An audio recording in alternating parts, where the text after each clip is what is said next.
ભુજમાં યુવતીએ ગળે ફાંસો ખાઈ જીવન ટૂંકાવ્યું। ભુજ શહેર બી ડિવિઝન પોલીસ સ્ટેશનમાં નોંધાયેલી ફરિયાદ અનુસાર રવિ જાતે બારિયાના મમ્મી સાથે પાણી બાબતે ઝઘડો કરી બીભત્સ ગાળો બોલી હેરાન કરી માનસિક ત્રાસ આપી એ બાદ ગઈ તારીખ 12/4/2024ના રોજ સાંજના 9 વાગ્યાના અરસામાં રવિના મમ્મીના ઘરમાં ઘૂસી આવી આરોપી અરવિંદભાઈ અને તેમની પત્ની ભાના બહેને છાતીના ભાગેથી પકડી રાખેલ અને જીગર અને તેના ભાઈ ખુશાલ ઉર્ફે બબુજીએ ઝપાઝપી કરી જેમ તેમ ગાળો બોલી હેરાન કરી માનસિક ત્રાસ આપી આત્મહત્યા કરવા માટે મજબૂર કરેલ હોય, જેથી યુવતીથી ત્રાસ સહન ન થતા તેમણે ગળે ફાંસો ખાઈ જીવન ટૂંકાવ્યું હતું।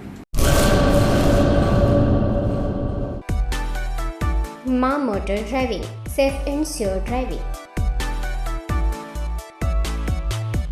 ડ્રાઇવિંગ એ શોખ સાથે આપની મોટી જવાબદારી પણ છે।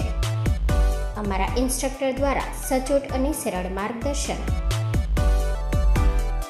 આપની રોજની તાલીમની માહિતી મેળવીને શું અધુરાશ છે એના ઉપર પૂરું ફોકસ કરાય છે।